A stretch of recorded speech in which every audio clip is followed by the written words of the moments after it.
네, 오늘 말씀의 제목은 포스트 크로스라는 제목입니다. 포스트 크로스. 그리고 한국말로는 부활 후에 삶을 어떻게 살 것인가, 부활 후의 삶을 어떻게 살 것인가 라는 제목으로 하나님의 말씀을 전하도록 하겠습니다. 우리가 지난주에 부활절 예배를 드리면서 큰 은혜와 기쁨을 나눴습니다. 더욱이 감사한 것은 우리 성도님들을 직접 뵙고 대면으로 예배 드리니까 너무나도 하나님 앞에 감사했습니다. 지난주에 오신 분들을 카운트해 보니까 12분이 나오셨더라고요. 12분, 제가 그냥 의미를 조금 더 부여하면 하나님의 12제자, 예수님의 12제자처럼 완전한 숫자가 아닌가 나름대로 생각해 봤습니다. 참 기쁜 날이었어요. 우리 성도님들도 굉장히 기뻐하시고 또 서로 오랜만에 보니까 정말 오랜만에 본 이산 가족들이 만난 것처럼 큰 기쁨을 누려서 하나님 앞에 참 감사했습니다. 하나님께서 우리들을 자녀 삼아 주시고 또 성도 여러분들도 다 자녀 삼아 주셨듯이 하나님 안에서 예수 그리스도 안에서 우리가 형제 자매요 또 가족 공동체임을 다시 한번 느끼는 시간이 되었습니다. 월요일 날 제가 말씀을 묵상하고 마음 가운데 이런 생각이 들었어요.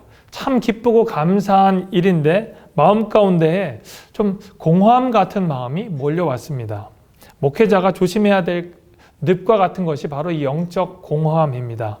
목회자는 예배 시간에 많은 것들을 신경 쓰잖아요. 저는 촬영을 신경 쓰기도 하고 여러 가지 신경을 쓰다 보니까 예배에 가끔 올인하지 못하는 경우가 있습니다. 이러다가 이런 생활이 점점 지속되면 영적인 탈진에 오기도 합니다. 그래서 이런 영적 탈진 현상을 헨리 나우엔이라는 한 수도사가 이런 표현을 했어요. The wounded healer라고 해서 상처 입은 치유자다라는 표현을 썼습니다. 그러니까 영적으로 다른 사람들을 카운셀링하고 또 그분들을 도와야 하고 기도해야 되는 목회자가 영적인 번아웃 현상이 일어나면 굉장히 위험하잖아요. 제가 지난 주일에 하나님 앞에 큰 은혜의 예배를 드리고 나서 월요일날 마음속에 있는 이 공허함이 무엇일까 곰곰이 생각해보고 하나님께서 이것은 저에게 주시는 경종이라고 생각을 하고 더 열심히 기도를 하고 말씀으로 내 마음을 채워야겠다라는 생각을 하게 되었습니다. 예수님께서 부활하시고 나서 제자들은 엄청난 환희와 기쁨 가운데 있었을 것입니다. 예수님께서 부활하시고 드디어 죽음 가운데서 다시 살아나셨기 때문에 제자들 마음 가운데 얼마나 큰 기쁨과 감사 그리고 희열이 있었겠습니까? 그런데 부활 후 제자들의 삶이 바로 변했는지 우리가 말씀을 통해서 잘 알지만 그렇지 못했습니다. 제자들은 예수님을 아직도 의심하고 반신반의하는 가운데 있었습니다. 우리의 삶에 제가 느꼈던 약간의 그 공허함처럼 제자들도 예수님께서 부활하신 후에 예수님에 대한 100%의 확신 가운데 서지 못하고 예수님에 대해서 아직도 질문하는 모습, 그리고 예수님에 대해서 아직도 확신하지 못하는 모습이 제자들 가운데 있었던 것입니다. 제가 그 공허함을 경험하면서 문득 이런 생각을 했습니다. 내가 이 공허함을 이 이민 생활 가운데 또 성도님들 가운데 또 다른 관계 가운데 채운다면 이것은 결코 하나님께서 주시는 그 체험이 될 수 없다. 이것은 다시 밑 빠진 독에 물 붓기가 될 수밖에 없다라는 생각을 하고 하나님께서 깨달음을 주셨습니다. 우리가 영적인 공허함에 만약에 시달리고 또 코로나 상황 가운데서 하나님의 말씀과 기도로 채워지지 않은 상황 가운데 다른 것들로 채워진다면 우리는 결코 영적인 회복을 누릴 수가 없습니다. 제자들이 아무리 부활 사건에 예수님을 본다고 할지라도 예수님이 그들 안에 계시지 아니하면 그들의 영혼은 공허함으로 있을 수밖에 없다고 우리가 잘 알고 있는 것입니다. 그래서 오늘의 제목은 포스트 크로스라고 지었습니다. 한국말로 십자가 부활 후라고 할 수 있습니다. 포스트라는 말은 우리가 어떤 큰 시대의 이후라는 뜻을 갖고 있잖아요. 근대화를 모더니즘이라고 우리가 말을 합니다. 근대화 이후에 이제 21세기를 탈근대화, 후근대화 시대라고 표현하면서 이제 포스트 모더니티 또는 포스트 모더니즘이라고 말을 하고 있습니다. 이전에 기계화된 사회, 이전에 관료된 사회를 완전히 벗어난 사회가 바로 21세기 포스트 모더니즘의 사회입니다. 예수님의 십자가 사건 전과 십자가 사건 후는 모더니즘 사건과 포스트 모더니즘의 사건처럼 극명하게 갈려 있습니다. 예수님의 십자가 사건으로 말미암아 휘장이 갈라졌고 이제 우리는 하나님을 담대히 만날 수 있는 그런 사람이 되었습니다. 하늘과 땅이 연결되고 인간이 하나님을 만날 수 있는 이 교차로가 바로 십자가의 사건이었죠. 십자가는 바로 크로스잖아요. 인간은 하나님을 만날 수 없는 그 벽과 같은 것이 있었지만 그 벽과 같은 죄를 예수 그리스도께서 영단번에 once for all이라고 했죠. 한 번에 그 십자가의 죽음으로 해결을 하셨습니다. 그리고 나서 부활 승천하심으로 증인이 되어주셨지요. 오늘 주님과 마음껏 교제하게 된 성도들, 이 포스트 크로스의 자리에서 우리들은 어떻게 신앙생활을 해야 될지 두 가지로 알아보도록 하겠습니다. 첫 번째로 예수님의 증인이 되어야 합니다. 다시 한번 말씀드립니다. 예수님의 증인이 되어야 합니다. 오늘 말씀 사도행전 7절 8절 우리가 말씀을 읽었습니다. 예수님의 증거자로 증인으로 살아가라 라고 예수님께서 말씀하시지요. 예수님의 제자들은 아직 예수님께서 부활하셔서 살아나셔서 구원자가 되셨다는 그 사실을 100% 믿지를 못했어요. 그리고 예수님께서 오셔서 이 땅 가운데 오신 이유도 100% 확인하지 못했습니다. 제자들은 예수님께서 부활하시고 승천하시는 이유조차도 잘 알지 못했어요. 그들의 관심은 이스라엘 나라의 정치적인 해방에 있었습니다. 예수님께서 이스라엘의 정치적인 해방을 이루어 주실 해방자로 생각을 했던 것이지요. 예수님께서 언급하신 성령께서 너희에게 임할 것이다. 너희들은 성령을 기다려라 하는 말씀을 이해하지 못하고 성령 강림 때에 그들이 원하고 기대했던 그 이스라엘의 해방이 이루어질 것이라고 생각했습니다. 그래서 그들이 질문을 하죠. 예수님, 바로 성령 강림할 때가 예수님께서 오셔서 이스라엘 백성들을 로마의 압제로부터 해방해 주실 그때입니까? 라고 질문하는 것이 바로 오늘 본문 이전의 말씀입니다. 그런데 예수님께서 이렇게 말씀하시지요. 때와 시기는 아버지께서 자기의 권한에 두셨다. 너희들이 알 바가 아니다. 라고 말씀을 하고 있습니다. 예수님이 때와 시기라고 두 가지 부분을 구분해서 설명을 해 주십니다. 여기서 말하는 그 때는 바로 연대기적인 그 시간을 말하는 크로노스를 말하는 것이고, 그리고 시기라는 것은 바로 하나님의 강권적인 시간, 세상의 그 인류의 시간상 흐름 속 가운데서 예수님께서 직접적으로 간섭하시는 그 시간인 카이로스의 시간을 말하는 것이었습니다. 그래서 예수님께서 시기를 두 가지로 나눠서 설명하면서 크로노스의 이 시대와 그리고 카이로스의 시기는 너희들이 알 바가 아니다. 이것은 하나님 아버지의 권한에 두신 것이다. 그리고 정치적인 해방의 시기도 너희들이 알 수 없다라고 예수님이 말씀하시는 것입니다. 그리고 나서 예수님께서 이 카이로스와 크로노스의 시간표가 중요한 것이 아니라 이스라엘 백성들, 제자들이 특별히 알아야 되는 것은 바로 성령의 임재 가운데 권능을 받고 온 세계에 나가 복음을 전하는 증인이 되리라. 땅끝까지 이르러 내 증인이 되리라 라는 말씀을 전하시는 것입니다. 예수님은 오늘 말씀의 방점을 바로 증인이 되는 것에 찍었습니다. 증인이 된다는 것은 무엇일까요? 성령이 임하시면, 오늘 말씀처럼 성령이 임하시면 증인이 되는 것입니다. 증인은 우리가 되고 싶어서 되는 것이 아니라 성령이 우리 가운데 강권적으로 임해서 우리 가운데에 다이너마이트와 같은 폭발적인 힘이 생겨서 예수님을 전하고는 견딜 수 없는 그 힘으로 땅끝까지 이르러 주님의 증거자로 살아가는 것입니다. 이것은 예수님의 예언이자 명령이었습니다. 내가 내 증인이 되리라 하는 것은 바로 미래의 시제였고 그리고 미래의 명령형이었습니다. 될 것이다라는 것을 이미 예수님께서 알고 계시고 보고 계시고 그들 가운데 예언하시는 것이지요.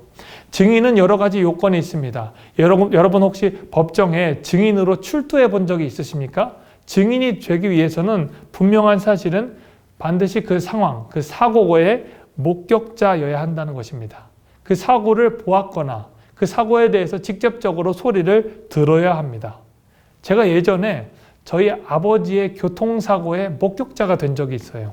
저희 아버지가 어느 친구 장로님 댁에 고구마를 가져다 주신다는 얘기를 들었고, 저는 자전거를 타고 그 동네를 한 바퀴 쭉 이렇게 한 바퀴 돈다라는 생각으로 자전거를 타고 간 적이 있습니다. 똑같이 출발을 했는데 아버님이 가는 길은 제가 어딘지 몰랐어요. 그런데 제가 자전거를 열심히 타고 가다가 왼쪽에 있는 차가 이렇게 옆쪽 길로 가는 것을 보게 되었어요. 그런데 그 뒤에서 언덕길을 내려오는 그 오토바이가 아주 세게 과속을 하면서 그 앞에 있는 차를 박는 거예요. 차를 쾅 박았는데 차를 박고 그 속도가 너무 빠른 나머지 그 오토바이는 뒤에 있고 뒤로 날아가고 또 그 오토바이 운전자는 앞으로 붕 떠가지고 날아가는 것을 보게 되었습니다. 안타깝게 오토바이 운전자는 그 면허를 갖고 있지 않았고 아르바이트하는 학생이었습니다. 그런데 제가 그것을 보니까 제가 유일한 목격자예요. 그 사건을 보고 그 운전자분이 내리는 거 보니까 어디서 많이 뵌 분이에요. 그 운전자분이 저희 아버님이셨습니다. 제가 유일한 목격자가 되었고 또 그 사건을 처리하는데 경찰이 왔을 때 그 객관적이지가 않잖아요. 주관적으로 정말 저 사람이 당신의 아들인데 목격자였는지 또 그런 것들 확인하는 절차가 있었습니다. 굉장히 또 제너러스하게 그 운전자를 용서해 드렸고, 그리고 또 그 오토바이 운전자가 잘 치료받을 수 있도록 아버님이 많은 도움을 줬던 기억이 있습니다.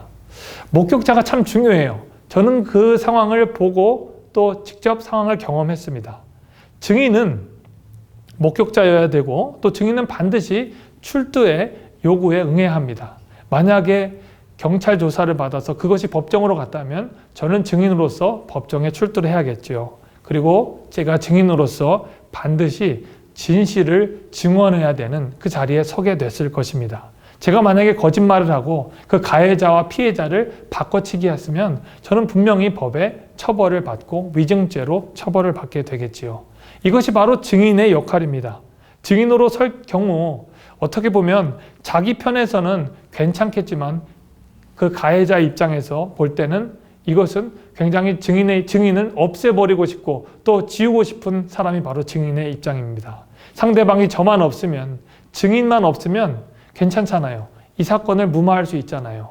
그래서 증인을 협박하고 또 위협을 강하기도 합니다. 예수님을 핍박하는 그 시대에 예수님이 부활하신 그 사건의 증인은 너무나도 많았어요. 성경은 이렇게 기록합니다. 고린도전서 15장 15절에 이렇게 말씀합니다. 그 후에 500여 형제에게 일시로 보이셨나니 그 중에 지금까지 태반이나 살아있으며, 그 고린도전서를 사도 바울이 기록하는 그 시대까지 태반이나 그 목격자이고 예수님의 부활의 증거자가 된 분이 살아있었다라고 말씀합니다. 총 증거자는 약 500여 명 이상의 사람이 됐다는 거예요. 그렇기 때문에 예수님의 목격자는 너무나도 많은 상황 가운데 있었습니다. 그런데 예수님께서 이 목격자들을 증인으로 살라라고 명령하십니다. 오늘 본문의 말씀이 바로 그것이에요. 많은 사람들이 나를 봤는데, 목격자가 있는데, 나에 대해서 본 사람, 들은 사람이 있는데 이제 내 소환에 응해야 한다라고 말하는 겁니다. 너희들은 바로 내 증인이 될 것이다, 되라라고 하시는 말씀입니다. 많은 목격자가 있을 수 있어요. 하지만 법정에 나오는 그 증인, 나를 위해서 나를 증언하는 그 증인이 되라, 예수님께서 출두에 요구하고 계시는 것입니다. 증인은 헬라어로 마르티스입니다. 마르티스는 순교자 마르터의 바로 원형입니다. 예수님의 증인으로, 증거자로 사는 것은 바로 순교를 각오해야 되는 일이었죠. 많은 목격자가 있었지만 예수님의 증인으로 살아가는 일은 자기의 목숨을 내놓는 각오를 담보하고 있었던 것입니다. 예수님은 그 출도 요구에 제자들에게 강력하게 말하고 계시지요. 너희들은 내 witness, 내 증인이 되어라. 너희들은 순교를 각오하고 내 증인이 되어서 복음을 증거하라 라고 말씀하는 것이 바로 오늘 본문의 말씀인 것입니다. 그들이 본 사실은 바로 예수님께서 부활한 사실이었고 십자가에 달려 돌아가신 후에 바로 구세주가 되었다는 사실이었습니다. 한마디로 제자들이 예수님의 증인이 돼서 하실 진실은 바로 예수님이 그리스도가 되셨다는 사실입니다. 구약 성경에서부터 기다렸던 그 메시아가 바로 이스라엘 유대인이 그토록 핍박하였던 예수님이 바로 그리스도이심을 증언하는 것이 바로 증언자, 예수님께서 원하시는 증거의 사명이었다는 것입니다. 여러분, 이것이 얼마나 어렵겠습니까? 많은 핍박과 고난이 다가오는 그 상황 가운데에 제자들이 이제 목격자를 지나 증거자로, 증인으로 살아가게 하셨습니다. 그것이 바로 성령의 역사라고 오늘 말씀에서 기록하고 있습니다. 성령께서 역사하셨기 때문에 그들이 목격자에서 증거자가 되었고 어떤 고난과 고통 가운데서도 하나님의 구원 사역을 감당함에 있어서 그 일을 완수할 수 있도록 하였습니다. 우리는 잘 알아야 합니다. 구원 사역에 있어서 고난은 어떻게 보면 필수적인 것이다. 예수님께서 증거자로 살아가게 하기 위해서 우리에게 이 고난을 허락하시고 또 이 고난의 삶을 예비하고 계시다는 사실을 우리가 증거자의 삶으로 증거자로서 알아야 할 줄로 믿습니다. 히브리서 기자는 많은 증거자 그리고 믿음의 증거자들의 그 요건에 대해서 그리고 믿음의 사람들의 삶에 대해서 잘 기록하고 있습니다. 구약 성경의 그 구속의 사역들, 예수 그리스도의 구속의 사역들을 많이 예표하면서 그들이 어떻게 구원 사역을 감당하였는지 잘 설명하고 있습니다. 제가 그 중에 모세의 사역에 대해서 모세가 그리스도의 증거자로, 작게 보면 그리스도의 증거자로, 크게 보면 구원 사역의 연결자로 어떻게 살아갔는지 히브리서 11장 24절로 26절에 이렇게 고백합니다. 믿음으로 모세는 장성하여 바로의 공주의 아들이라 칭함받기를 거절하고 24절에는 이렇게 말씀하는 겁니다. 바로의 공주, 이집트의 왕자의 자리를 거절했다는 것입니다. 왕의 자리에서 그가 내려왔습니다. 그것은 그가 믿음으로 살았기 때문이지요. 그리고 25절 이렇게 말합니다. 도리어 하나님의 백성과 함께 고난받기를 잠시 죄악의 낙을 누리는 것보다 더 좋아하고 그의 마음 가운데 기쁨은 바로 이스라엘 백성들과 함께 광야 생활을 하면서 고통받는 것을 죄악의 낙을 이집트의 궁전 가운데 누리는 것보다 더 좋아했다라고 말하는 것입니다. 그는 기뻐하는 마음으로 구원 사역을 감당했습니다. 이것은 그의 힘으로 하는 것이 아니었어요. 하나님의 영의 힘으로, 하나님이 주시는 기쁨으로 그가 감당했던 것입니다. 더 나아가 26절에 이렇게 말하죠. 그리스도를 위하여 받는 수모를 애굽의 모든 보화보다 더 큰 재물로 여겼으니 이는 상 주심을 바라봄이라. 저는 이 말씀이 너무 기쁘고 감사하고 놀랍습니다. 그리스도를 위하여 받는 수모, 메시아, 장차 올 구원자 그리스도를 위하여 받는 수모, 영어로는 disgrace라고 하죠. 능욕, 모욕이라고 합니다. 이 모욕을 애굽의 모든 보화보다 더 큰 재물로 여겼다라고 말하는 거예요. 말씀을 한번 곱씹어 보면 이게 상상이 안 되는 그 비교입니다. 비교 대조의 차원을 떠나지요. 어떤 것이 더 좋고 나쁨이 아닙니다. 세상에서 가장 큰 수치와 수모, 예수 그리스도 구원자 메시아를 때문에 받는 그 수모와 능욕을 애굽의 그 화려한 금은 보화보다 더 귀한 재물로 여겼다. 이것이 바로 그의 삶이었다는 거예요. 그게 어떻게 가능했냐? 바로 이는 상 주심을 바라봄이라. 상 주시는 것을 바라보았다는 거예요. 기쁨으로 감동하면서 상을 주실 그 주님을 바라보는 것이 바로 모세의 삶이었다는 겁니다. 영어로는 이렇게 되어 있어요. He was looking ahead to his reward. He was looking ahead. 그는 자기의 삶에 앞서서 일하시는 하나님의 상급을 바라보았다는 것입니다. 삶이 어렵고 힘들고 증거자로 도저히 살아갈 수 없는 모세의 삶 가운데에 그가 기쁨으로 감사함으로 그 사역을 감당할 수 있었던 것은 바로 그의 영적인 눈이 He was looking ahead. 바로 그 앞을 바라볼 수 있는 눈, 그리고 그 앞에 있는 그 금은 보화가 하나님으로부터 받은 그 리워드가 상급이 그 바로의 궁전에 있는 금은 보화보다도 비교할 수 없는 가치가 있기 때문에 그 천국에 있는 그 금은 보화들을 그가 바라보았기 때문에 기쁨으로 자기가 받는 능욕과 수치를 감당할 수 있었습니다. 저는 신앙생활 하면서 저와 여러분들의 삶 가운데 이것을 적용하기 원합니다. 우리가 그리스도인으로서 많은 능욕과 수치를 당할 수도 있습니다. 그리스도인인 것 자체가 우리에게 부끄러운 것처럼 느껴지지는 않습니까?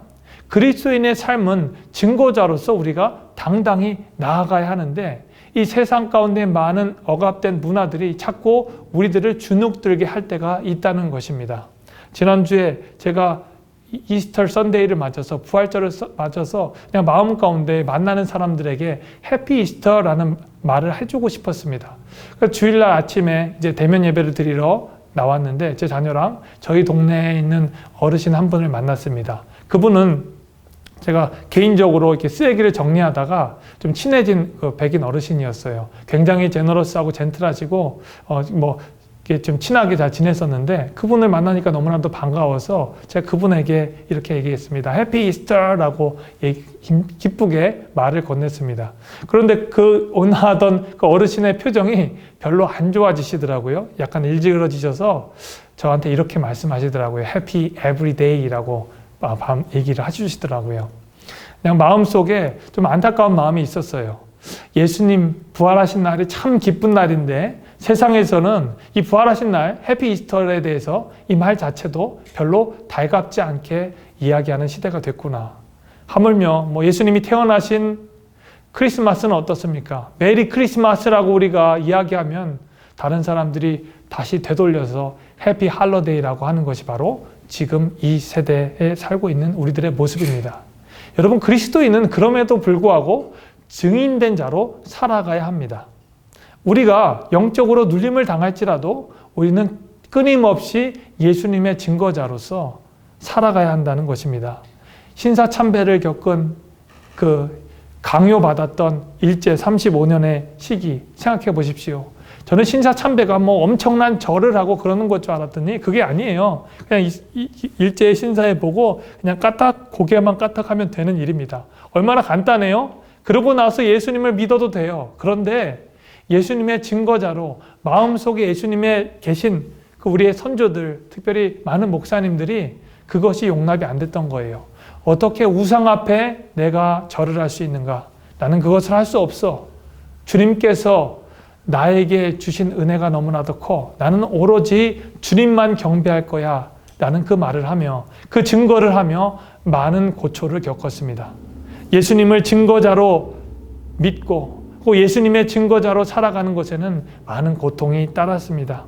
그분들이 정말 고난의 길을 겪으면서도 그 길을 갈 수 있는 것은 바로 모세가 보았던 것처럼 상 주시는 이시는 예수님과 하나님께서 그들을 맞아주셨기 때문에 기쁨으로 고난의 길을 동참할 수 있었던 것입니다. 일제 치하의 크로노스의 그 어두운 35년의 그 연대기 전의 시간 가운데서도 복음의 증인으로서 살아갔던 많은 그리스도인들이 카이로스의 시기를 겪기 때문에 그들의 특별한 시간 가운데 복음이 죽지 않고 살아서 씨앗으로 걸음으로 맺어졌기 때문에 일제 치하 후에 광복의 시간 가운데 많은 복음의 역사가 폭발적으로 대한민국 역사 가운데 일어났던 것입니다. 그래서 예수님께서는 증거자가 된 사람들에게 땅끝까지 이르러서 복음을 증거하게 될 것이다 라고 말하는 것입니다. 여러분, 오늘 우리가 예수님께서 부활하신 후에 포스트 크로스, 십자가 후의 사건에 어떤 일이 일어날지 첫 번째로 증인이 될 것이다. 우리는 성령의 임재 가운데 증인의 삶을 살 것이다 말씀을 배웠습니다. 두 번째로 어떤 일이 일어날까요? 예수님의 증거자가 된 사람은 어떤 변화가 일어날까요? 바로 복음의 증거자, 이 부활의 최고의 증인이 바로 내 자신이 된다는 것입니다. 다시 말해서 이 증거자가 다른 사람들, 제자들, 이 500명의 사람이 아니라 최고의 부활의 증거자가 내 안에 계신 살아계신 예수님이고 그리고 예수님을 통해서 내가 부활의 증거자가 될 수 있다. 오늘 성경은 말씀하고 있는 것입니다. 예수님께서 돌아가시고 부활하시고 이제 승천하셨습니다. 그 이후에 예수님께서 예수님을 그토록 핍박하던 예수님을 믿는 사람들, 예수님의 증거자들을 따라가면서 핍박하고 또 그들을 죽이려 했던 사울에게 찾아가셔서 부활의 주님이 그를 만나 주십니다. 관건적인 역사였어요. 예수님을 그렇게 핍박하던 사람에게 사울아 사울아 나는 내가 핍박하는 예수다 라고 예수님께서 만나 주시자 그의 삶이 완전히 뒤바뀌어집니다. 부활의 증인들을 핍박하는 사람에서 부활의 증거자로 그 삶 가운데에 부활하신 예수님을 모시고 살아가는 모습이 바로 사도 바울의 모습이 되었다는 것입니다.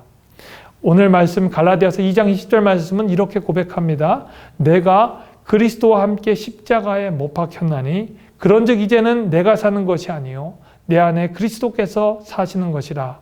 이제 내가 육체 가운데 사는 것은 나를 사랑하사 나를 위하여 자기 몸을 버리신 하나님의 아들을 믿는 믿음 안에서 사는 것이라. 할렐루야. 여러분 이 말씀이 얼마나 귀한 말씀인지 모릅니다. 사도 바울은 부활하신 예수님을 인격적으로 만나고 그 안에 예수님을 모시고 있었습니다. 예수님을 절대 믿지 못했어요. 예수님을 믿는 자들을 핍박하던 사람 가운데 예수님을 인격적으로 영접하니까 살아계신 예수님이 그의 삶의 증거가 되어 예수님을 증거하는 증거자로 변모하게 됩니다. 이 말씀은 우리가 단순히 한 번만 묵상할 내용이 아닙니다. 이 말씀은 곱씹고 되새김질해야 되는 말씀인 것입니다. 영어로는 이렇게 돼요. I have been crucified with Christ. 나는 이제 예수님과 함께 못 박혔다는 것입니다. And I no longer live. 이제 나는 더 이상 사는 게 아니에요. But Christ lives in me. 이제 예수님께서 그리스도께서 내 안에 사는 겁니다. The life I now live in the body. 이제 내가 육체 가운데 사는 것은 I live by faith in the Son of God who loved and gave himself for me. 이제 내가 육체 가운데 사는 것은 나를 사랑하시고 또 나를 위해서 자기의 몸을 버리신 하나님의 아들을 믿는 믿음 가운데 사는 것이다 라고 사도 바울이 고백을 했습니다. 여러분 이 십자가 사건은 사도 바울이 내 믿음의 사건으로 받아들였습니다. 포스트 크로스, 십자가 후에 이 십자가의 증인이 되는 것은 바로 내가 이 십자가 사건이 다른 사람들, 제자들 500여 명의 사람들을 위해 주신 사건이 아니라 나를 위해서 자기 몸을 버리시고 나를 사랑하신 그 예수님을 믿는 그 믿음 안에서 새로운 증거자로 살아가게 된다는 것입니다.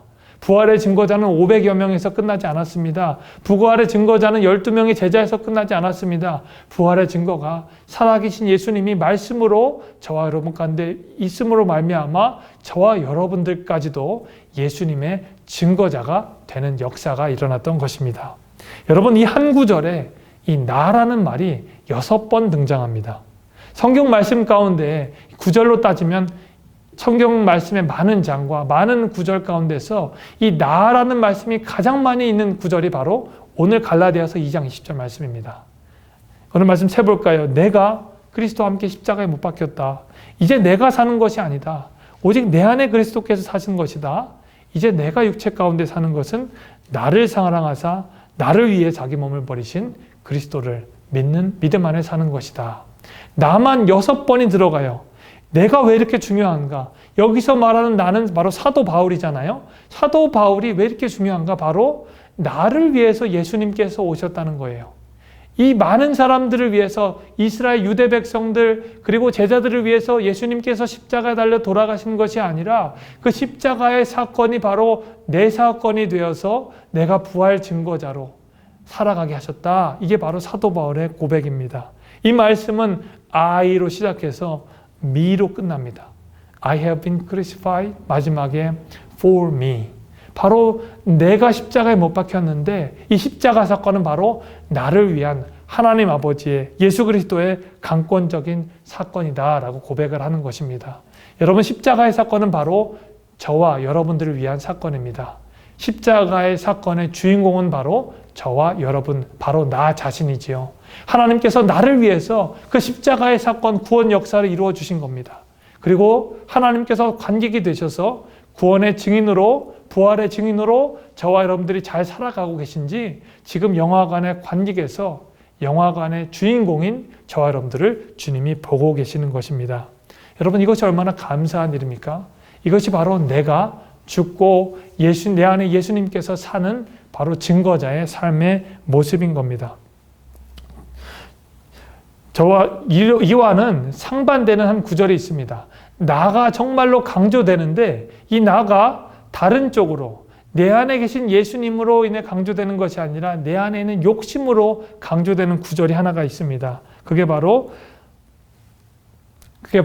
룻기서 4장 말씀입니다. 룻기서 4장에 한 기업 물을 자가 나옵니다. 룻기는 이제 룻과 또 그의 남편이 될 보아스, 그리고 시어머니 나오미와의 관계 가운데서 하나님의 구원 역사가 이제 그의 순종의 자녀 오벳으로 이어지는 그 내용을 담고 있지요.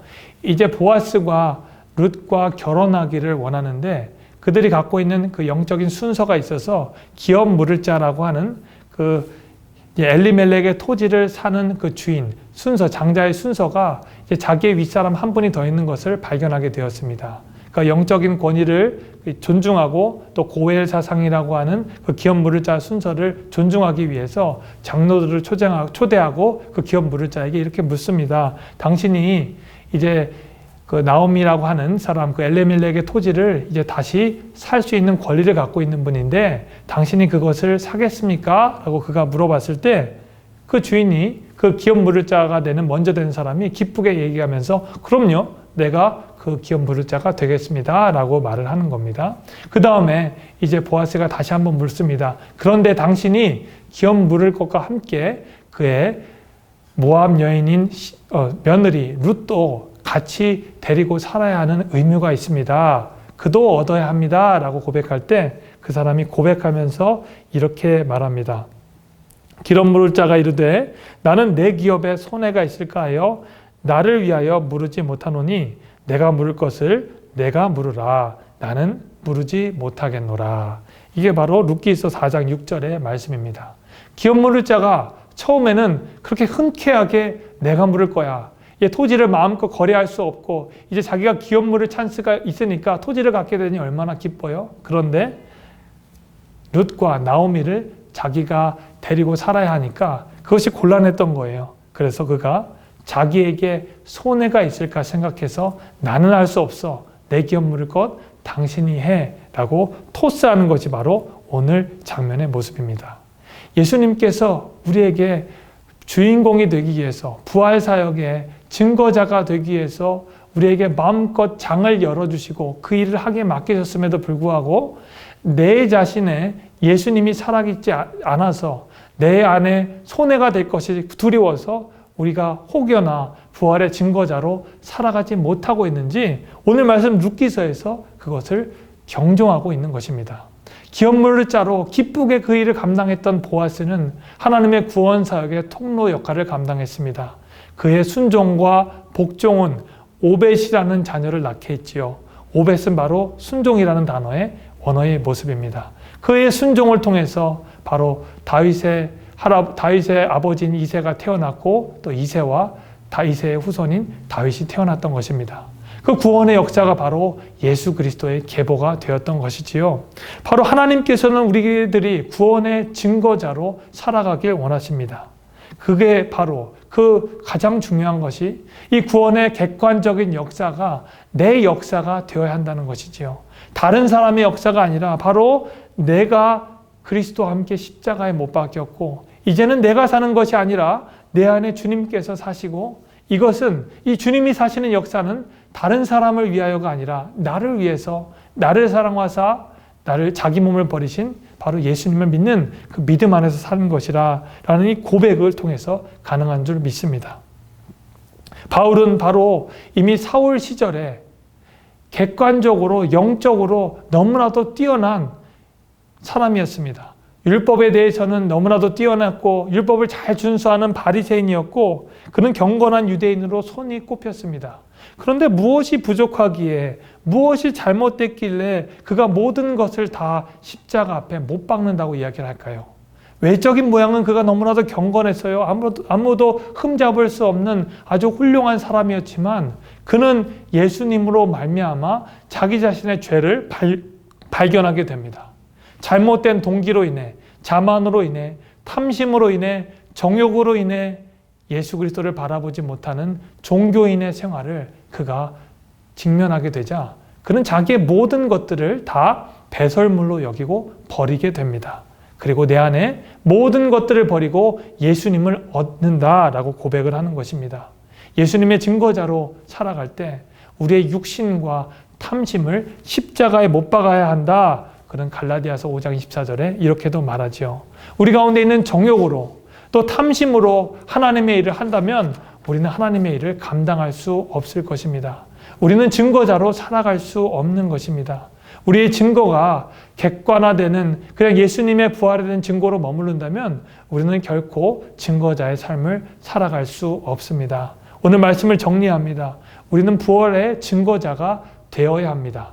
부활의 증거는 되는 것이 아니라 만들어지는 것이지요. 바로 그것은 성령께서 우리들을 강권적으로 이끌어서 내가 내 증인이 될 것이다 라는 예수님의 예언을 받아들이는 것입니다. 그리고 나서 이 부활의 증거가 부활의 객관적인 사실이 바로 내 주관적인 사실이 되는 데까지 이르러야 우리는 부활의 증거자로 살아갈 수 있는 것입니다.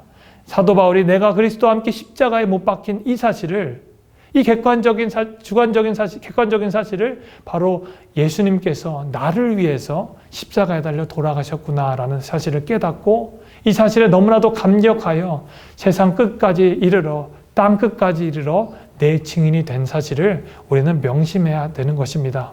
여러분, 선교사님들이 계세요. 그리고 부활의 증거자들이 있어요. 이 많은 증거자들은 땅 끝까지 이르러 내 증인이 되었습니다. 땅 끝이 어디일까? 우리는 곰곰이 생각해 보아야 합니다. 이스라엘 백성들에게 예수님께서 말씀하신 땅 끝은 온 유대와 사마리아와 땅 끝, 이스라엘 경계 그 주변 지역에 머물렀습니다. 하지만 이스라엘 예수님의 제자들은 그 땅 끝을 그 지역적인 한계에 머무르지 않고 인도 지역, 먼 곳 지역까지 다 머물렀습니다. 그 땅 끝은 바로 우리가 있는 지역이고 여러분 주변에 있는 지역이고 바로 여러분의 가정과 교회와 사회와 직장인 줄 믿습니다. 바라기는 이 땅끝까지 이르는 증인이 다 되기를 간절히 소망합니다. 땅끝까지 이르는 증인은 바로 성령의 감동에 이끌림고 또 성령께서 이끌린 가운데 이 내가 부활의 십자가 증인이 되어서 살아갈 때 가능한 줄로 믿습니다. 오늘 이번 한 주 또 우리의 삶 가운데 부활의 증인이 되어서 그 증거가 우리 삶에 많은 흔적으로 남는 귀한 하나님의 자녀들 다 되기를 간절히 축원합니다. 기도하겠습니다. 하나님 감사합니다. 포스트 크로스 시대를 맞이해서 이제 부활의 증거자로 살기 원합니다. 내 안에 계신 예수님의 그 사건이 나를 위한 사건임을 깨닫게 해주셔서 나를 위해서 십자가에 돌아가신 그 예수님의 사랑을 전하기에 부족함이 없고 전하지 않고는 견딜 수 없는 하나님의 자녀들 다 되게 은혜 내려 주시옵소서. 감사하며 사랑하는 예수님의 이름으로 기도하옵나이다. 아멘.